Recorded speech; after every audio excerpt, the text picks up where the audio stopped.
Good morning students. मैं Surendra Singh, PG arts government senior secondary school Dhule. बच्चों, आज हम कक्षा 10वीं के भूगोल पुस्तक का अध्याय 5 पढ़ेंगे, खनिज तथा ऊर्जा संसाधन। तो बच्चों, जो हमारी पृथ्वी है उसकी जो परत है वो विभिन्न खनिजों के योग से बनी है। जो पृथ्वी की परत है वो अलग अलग खनिजों के योग से बनी है। इन खनिजों का उपयोग शोधन करके ही धातुएं निकाली जाती है। जब इनका शोधन किया जाता है तो इससे क्या किया जाता है, विभिन्न धातुएं निकाली जाती है। और हमारे जीवन में इसका बहुत महत्व है। सुई से लेकर इमारत, रेलवे लाइन, औजार, मशीनें, रेलें, हवाई जहाज, जो कुछ भी बना है बच्चों वो किससे बना है, खनिज से बना है। और खनिजों के बिना जो इंसान है या मनुष्य है उसकी जो जीवन प्रक्रिया है वो नहीं चल सकती। चाहे हमारा जो खाद्य पदार्थ है उसमें खनिजों का भाग है 0.3%। ये है जो हमारे खाद्य पदार्थ है उसमें है ये खनिजों का प्रतिशत। लेकिन इसके अभाव में अगर ये नहीं है तो क्या है, 99.7% जो भाग है उसको हम क्या कर सकते हैं, उसका हम उपभोग नहीं कर सकते। तो इससे पता चलता है कि जब इतने सा हमारे खाद्य पदार्थ में है खनिज, तो जब इसके बिना इसका कोई महत्व नहीं रह रहा है तो पता चलता है कि खनिज हमारे जीवन में कितने महत्वपूर्ण है और कितनी इनकी इम्पोर्टेंस है। तो आगे है खनिज क्या है। सबसे पहले है बच्चों की खनिज है क्या। तो जो भूवैज्ञानिकों के अनुसार, भूवैज्ञानिक बच्चों वो होते हैं जो धरती के बारे में पूरी जानकारी रखते हैं तथा उसके बारे में आंकड़े प्रोवाइड करवाते हैं। तो भूवैज्ञानिकों के अनुसार खनिज एक प्राकृतिक रूप से विद्यमान समरूप तत्व है जिसकी एक निश्चित आंतरिक संरचना है। इनकी बच्चों एक निश्चित मात्रा में आंतरिक संरचना होती है। खनिज प्रकृति में अनेक रूपों में पाए जाते हैं। ये अलग अलग रूपों में पाए जाते हैं जो खनिज, जिसमें कठोर हीरा से लेके जो नरम चूना तक है वो सम्मिलित है। कठोर हीरा भी खनिजों में पाया जाता है और नरम चूना भी क्या किया जाता है, खनिजों में ही पाया जाता है। चट्टानें खनिजों के समरूप तत्वों के यौगिक हैं। जो अलग अलग तत्व हैं इनके मिश्रण से, योग से बनी है हमारी चट्टानें। कुछ चट्टानें जैसे चूना पत्थर केवल एक ही खनिज से बनी है। जैसे हम चूना पत्थर है, जो चूना पत्थर है वो क्या है, एक ही प्रकार के खनिज से बनी है। और कई ऐसे जो विभिन्न खनिजों के मिश्रण भी होते हैं। तो अब तक जो हमारे वैज्ञानिक है उन्होंने 2000 खनिजों का क्या किया है, खनिजों का पता चल चुका है। वैज्ञानिकों को अब तक 2000 खनिजों का क्या है, जानकारी है, उनका पता चल चुका है। एक खनिज विशेष जो निश्चित तत्वों का योग है, जो खनिज विशेष है निश्चित तत्व होते हैं, उसमें उन तत्वों का निर्माण उस समय के भौतिक व रासायनिक परिस्थितियों के योग का परिणाम है। इसके कारण ही इसकी चमक, रंग, कठोरता और घनत्व का निर्धारण होता है कि योग किस तरह से मिले हैं। ये उसी के आधार पर क्या होता है कि चमक का पता चलता है, रंग का पता चलता है, कठोरता का पता चलता है और घनत्व का निर्धारण भी इन के योग से होता है। तो बच्चों आगे है खनिजों का वर्गीकरण। ये बच्चों को क्या किया गया है, तो खनिजों का वर्गीकृत किया गया है। तो ये है खनिजों का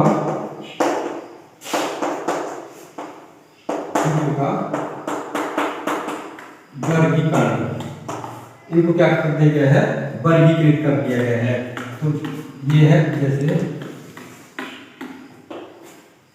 यहां पे लिखते हैं हम धात्विक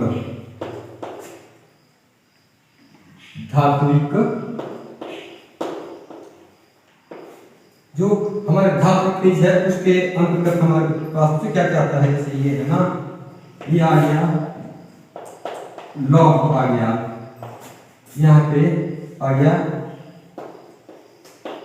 अलौह, और यहाँ पे आ गया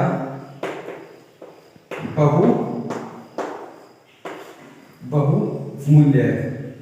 तो जैसे बहुमूल्य, तो बच्चों ये क्या है, ये है इनका वर्ग कर दिया गया है। जो धात्विक है उनको 3 भागों में बांटा है, लौह, अलौह और बहुमूल्य।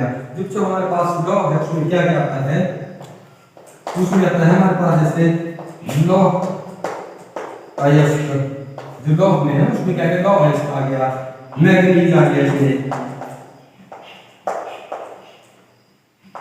लौह में आ रहा है लौह अयस्क आ गया, मैग्नीज आ गया, निकल आ गया,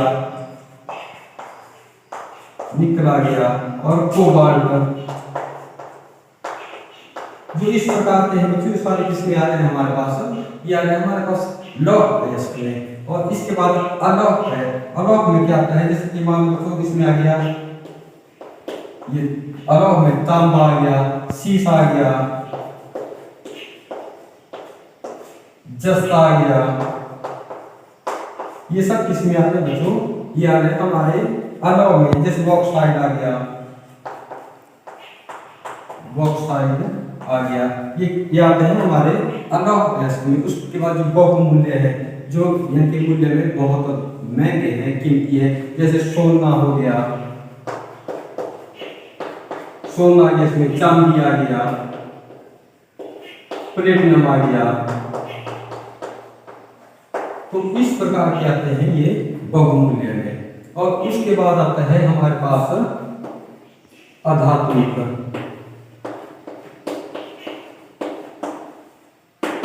ये आ गया ना हमारे पास धात्विक, उसकी 3 ब्रांचें कर दी गई है।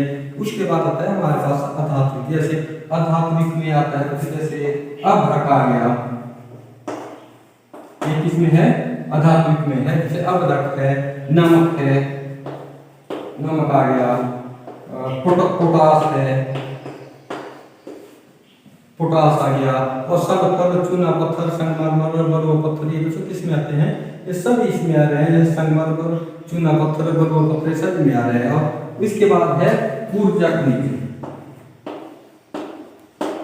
ऊर्जा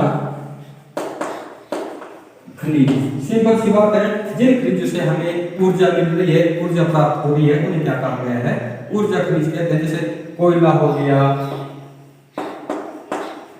कोयला जैसे पेट्रोलियम आ गया,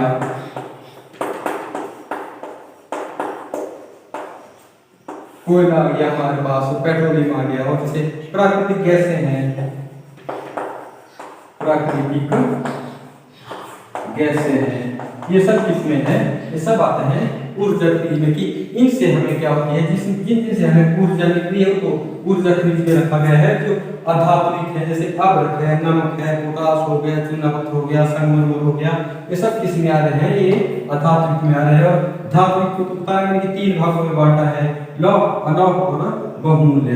तो इस प्रकार इनका क्या किया गया है, वर्गीकरण किया गया है खनिजों का। तो बच्चों अब इसके बाद हम पढ़ेंगे कि जो हमें खनिज है ना वो कहाँ से मिलते हैं, कि जो हमारे पास खनिज है वो हमारे पास कहाँ से आ रहे हैं। तो जो खनिज होते हैं वो मुख्य रूप से अयस्कों में पाए जाते हैं। कहाँ पाए जाते हैं, अयस्कों में पाए जाते हैं। और ये जो कहाँ होते हैं, ये निम्न शैल समूह में होते हैं। जो शैलें होती है हमारी उसमें पाए जाते हैं खनिज। तो देखते हैं कहाँ पे कौन कौन सा, जैसे नंबर 1 पे डाल दो आप, जैसे मान लो आग्नेय, जो शैल समूह है ना, आग्नेय तथा कायांकृत, तथा कायांकृत चट्टानें। जो हमारे पास आग्नेय तथा कायांकृत चट्टानें हैं, आग्नेय नाम से पता चल रहा है आग की तरह। इस मींस की जो यहाँ पे आ रहे हैं हमारे पास जो क्या जो गहरे खनिज हमारे पास वो कैसे होंगे, किस समय ये बहुत गर्म होंगे और तरल अवस्था में पाए जाते हैं। ये तरल या गैसीय अवस्था में पाए जाते हैं। लेकिन जब ये धरातल पे आते हैं फिर ठंडा हो जाते हैं, तो उसके बाद क्या होता है, इससे खनिज प्राप्त करते हैं। तो यह एक तो इसकी विशेषता क्या है, ये तरल अथवा गैसीय अवस्था में पाए जाते हैं। और दूसरे कैसे आते हैं बाहर, ये दरारों, जोड़ों या भ्रंशों द्वारा। जो दरारें होती है,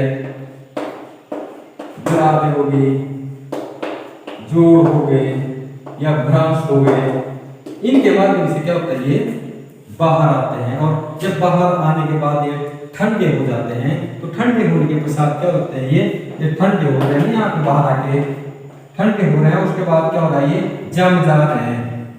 क्योंकि जब धरती के नीचे थे तो किस अवस्था में थी, तरल अवस्था में या गैसीय अवस्था में होते हैं। बाहर आके बाद जब ठंड जाते हैं, ठंडे होने के बाद ये जम जाते हैं, तो उसके बाद क्या होता है, तो इसमें कौन कौन से बन रहे हैं हमारे पास, जैसे कि मान लो जस्ता। ये बच्चों ये आप ध्यान रखना कि अग्नि तथा कायंत्र चट्टानों में से क्या निकलता है, जस्ता हो गया, तांबा हो गया या जीक हो गया। ये सब किसमें आ रहे हैं बच्चों, ये आ रहे हैं हमारे आग्नेय चट्टानों में या कायांतरित चट्टानों में। जैसे जीक के साथ सीसा का भाव, सीसा क्या है, सीसा भी इन्हीं चट्टानों में पाया जाता है, आग्नेय तथा कायांतरित चट्टान में। तो ये ध्यान रखना है आपने बच्चों की कौन कौन सी चट्टानें हैं का, और उनमें से किस किस प्रकार के जो हमारे पास खनिज हैं वो आते हैं। अब नंबर 2 कर लो आप, अवसादी चट्टानें। अवसादी चट्टानें, ये तो जो नाम से पता है, देखो चट्टानों का नाम से पता चल रहा है। जैसे अग्नि है, अग्नि मतलब आग की तरह, आग की तरह मतलब कि जो नीचे है वो बहुत गर्मी है वहां पे और तब में अवस्था में पाया जाता है। और अवसाद क्या होता है कि जो धीरे धीरे जमाव होना, इकट्ठा होना, उसको कहते हैं अवसाद। तो जो इसका निर्माण है वो कहते हैं क्षैतिज परतों में निक्षेपण के द्वारा क्या होता है, इसका निर्माण होता है। जो क्षैतिज परतें होती है उनमें जब निक्षेपण हो रहा है उसके द्वारा होता है, और ये संचयन व जमाव से होता है। जो इनका क्या होता है, संचयन होता है, धीरे धीरे इकट्ठा होना, और जमाव, इसके कारण बन रही ये अवसादी चट्टानें, संचयन और जमाव के कारण। और ये संस्तरों या परतों में पाए जाते हैं। इसके संस्तर या परतें बढ़ती रहती है, जैसे एक परत बन गई, फिर धीरे दूसरी बन गई, धीरे तीसरी बन गई, उसके बाद चौथी बन गई, पांचवीं, धीरे धीरे परतों में बढ़ता है। उसका सबसे बड़ी बात क्या है कि इसके लिए बहुत लंबा समय लगता है, इसमें बच्चों सैकड़ों साल लग जाते हैं। इस प्रकार के जो यौगिक बनते हैं उनमें क्या होता है, या जो इस प्रकार के खनिज बनते हैं उनको सैकड़ों साल लगते हैं। ऐसे खनिजों में लंबी अवधि लगती है इसमें। तो जैसे इसमें कोयला हो गया, और लौह अयस्क हो गए। जो कोयला हो गया या लौह अयस्क हो गया ना बच्चों, ये क्या है, लंबी अवधि में आते हैं। ये किस में आते हैं, लौह अयस्क, ये एक लंबी अवधि में आते हैं। और इसी अवसादी चट्टानों में, ये तो बता दिया आपको कोयला और लौह अयस्क है ना, इस प्रकार जमाव के बाद एक बड़े लंबे समय के बाद बनते हैं। और इसी में जो दूसरी श्रेणी में आते हैं ना, वो आते हैं जैसे जिप्सम आ गया,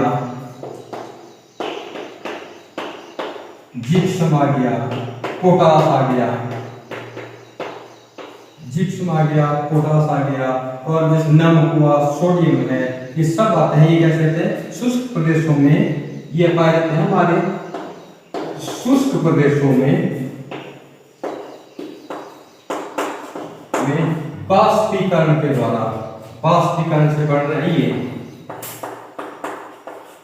बाष्पीकरण।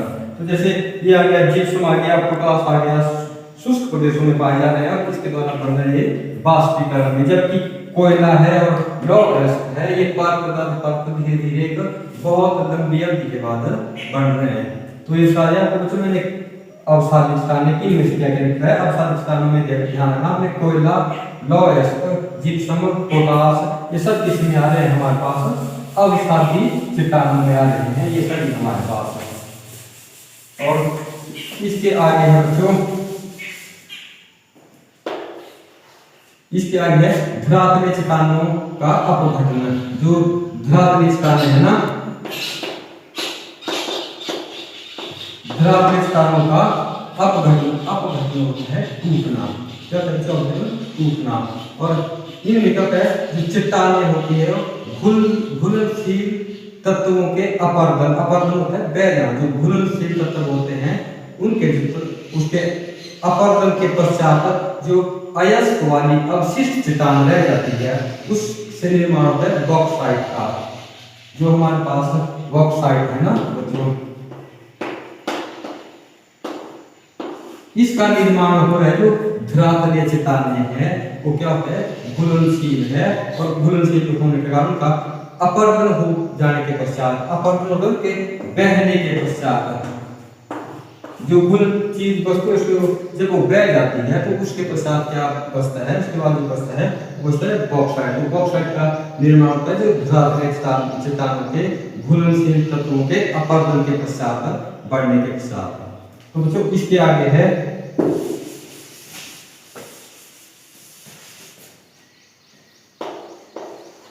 इसके बाद है पहाड़ियों के आधार पर घाटी तल की रेत में पाए जाने वाले जो जलोढ़ जमाव के रूप में भी खनिज पाए जाते हैं। जो पहाड़ियां है ना उनके आधार और घाटी तल का जो रेत है जो उसका जलोढ़ बना होता है उसमें भी क्या होता है, खनिज पाए जाते हैं, जिन्हें ना निक्षेप या प्लेसर निक्षेप कहा जाता है। जिनको किसको कहा जाता है, प्लेसर निक्षेप, जो पहाड़ियों के आधार घाटी तल की रेत में जलोढ़ जमाव के रूप में जो खनिज पाए जाते हैं उन्हें कहा गया है प्लेसर निक्षेप कहा गया है। ये भी जल द्वारा घर्षित नहीं होते, जो पानी का घर्षण होता है जो उसका इन पे कोई प्रभाव नहीं है। अगर पानी के घर्षण का इनके ऊपर प्रभाव होता तो ये समाप्त हो जाते, तो क्या है इनके ऊपर पानी का जो घर्षण है उसका कोई प्रभाव नहीं है। तो प्लेसर निक्षेप है, इसमें तो बच्चों क्या क्या कौन कौन से खनिज पाए जाते हैं हमारे पास, जैसे सोना आ गया, और उसके बाद सोने के बाद क्या है, चांदी आ गया, चांदी आ गया, टीन आ गया, या फिर प्लेटिनम,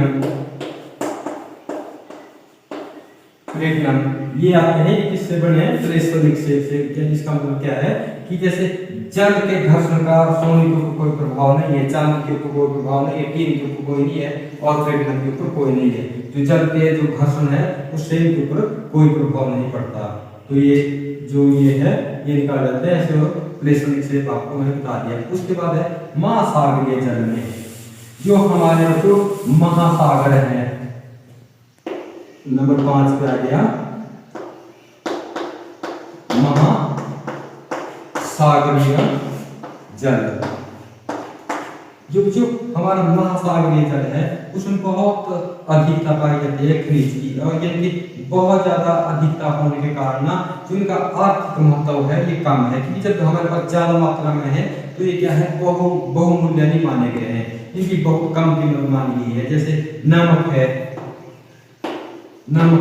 अब नमक देखो बहुत महंगा भी है क्योंकि बहुत अधिक मात्रा में पाया जाता है और महासागर में पाया जाता है। मैग्नीशियम हो गया,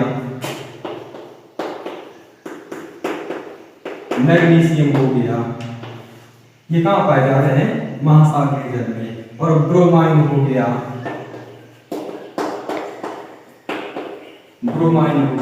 तो कुछ ये कहाँ पाए जा रहे हैं, महासागरीय जल में पाए जा रहे हैं, और बहुत अधिक संख्या में होने के कारण या अधिक मात्रा में होने के कारण का आर्थिक महत्व क्या है, कम है। जबकि दूसरी तरफ देखा जाए तो क्या है वो कम मात्रा में है, तो क्या है आर्थिक महत्व बहुत ज्यादा है। जैसे सोना हो गया, चांदी हो गया, हीरा हो गया, वो कम मात्रा में है, इस कारण जो आर्थिक महत्व है बहुत अधिक है। जबकि इसमें क्या है का महत्व बहुत कम है अधिक मात्रा में होने के कारण।